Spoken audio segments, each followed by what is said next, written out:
à ceux qui vous haïssent et priez pour ceux qui vous maltraitent et vous persécutent. Quel est le premier de tous les commandements?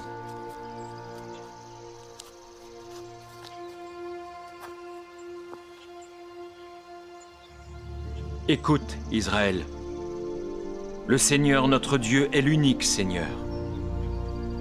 Tu aimeras le Seigneur, ton Dieu, de tout ton cœur, de toute ton âme, de toute ta pensée et de toute ta force. Voici le premier de tous les commandements. Voici le second. Tu aimeras ton prochain comme toi-même. De ces deux commandements dépendent toute la loi et les prophètes. Bien, maître. Tu as dit avec vérité que Dieu est unique et qu'il n'y en a point d'autre que lui et que l'aimer de tout son cœur, de toute sa pensée, de toute son âme et de toute sa force, et aimer son prochain comme soi-même, c'est plus que tous les holocaustes et tous les sacrifices. Tu n'es pas loin du royaume de Dieu.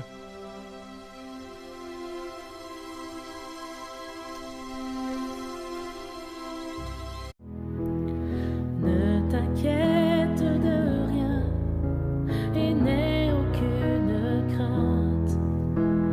La joie vient le matin, les problèmes ne durent qu'un temps.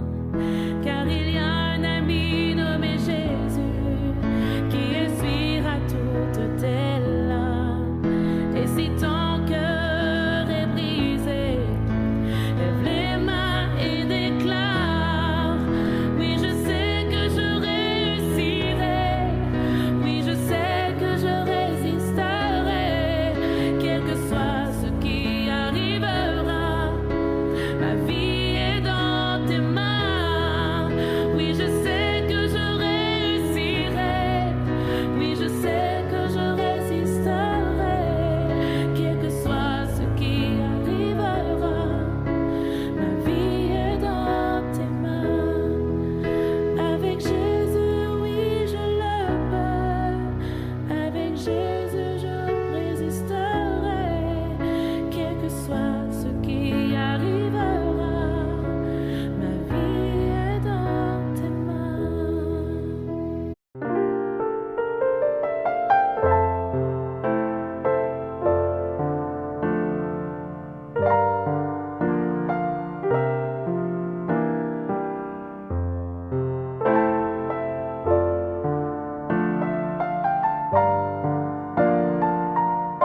Se t'inquiéter, parce que tu n'as pas de problème. Celui qui est né dans le royaume de Dieu n'a aucun problème. Les problèmes n'existent pas pour quiconque est né dans le royaume de Dieu. Mais pasteur, j'ai des problèmes. Non, tu n'as pas de problème. Tu as des besoins et non pas des problèmes.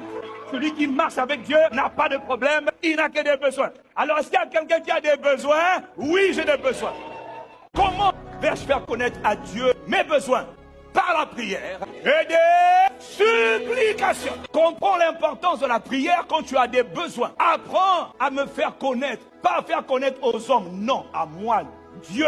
Fais-moi connaître tes besoins et fais monter vers moi des prières et supplications. N'oublie pas de terminer le moment où tu veux me parler avec des actions de grâce. C'est un ordre de celui qui gouverne. Seigneur Jésus te dit, jamais seul. Tu n'es pas seul dans ce combat, mais je suis avec toi. Et je suis avec toi tous les jours. Je suis présent pour te porter, te soutenir. Jésus nous encourage. Il nous dit, priez sans vous relâcher. Il y a des grandes victoires qui viennent quand on prie sans se relâcher. La prière, à elle seule, en fait, c'est un combat. Et c'est pourquoi Jésus nous encourage à prier. C'est pourquoi les apôtres nous encouragent à prier. Parce que la victoire s'obtient par la prière et la prière devient donc quelque part un combat. Pour beaucoup, la prière, c'est un combat. Ils ont du mal à prier. Pourtant, on sait que c'est ce qu'il faut faire, mais il y a quelque chose en nous qui ne veut pas prier. Il y a quelque chose en nous qui résiste. Quand on pense à une réunion de prière, en nous, si on n'est pas renouvelé, si on n'a pas veillé, si on n'est pas dans l'esprit, on n'a pas envie. Tout de suite, il y a quelque chose en nous qui nous dit c'est pas intéressant. Faut pas y aller. Pourquoi? Ça, c'est quand on marche de manière naturelle. Il nous faut marcher par l'Esprit, parce que c'est par l'Esprit, c'est dans l'Esprit et c'est par la prière que cette Église verra la gloire de Dieu. C'est lorsqu'on va prier ensemble, frères et sœurs, qu'on va obtenir des grandes victoires. C'est quand on va se mettre à prier collectivement, dans un même esprit. On va tellement prier ensemble qu'au bout d'un moment, notre prière s'élèvera comme si c'était la voix d'un seul homme. Ça vient quand on prie ensemble, 1 fois, 2 fois, 3 fois, 4 fois, 5 fois. On sait, ils ont prié pendant 10 jours et jusqu'à ce que l'Esprit descende. Ils ont pris du temps à prier et il y avait des longueurs peut-être dans la prière. Ils étaient là ensemble, des temps de silence devant Dieu, mais ils étaient ensemble et au bout d'un moment, c'est comme une seule voix qui s'est élevée dans la prière. Ils ont appris à prier ensemble. Ça s'apprend.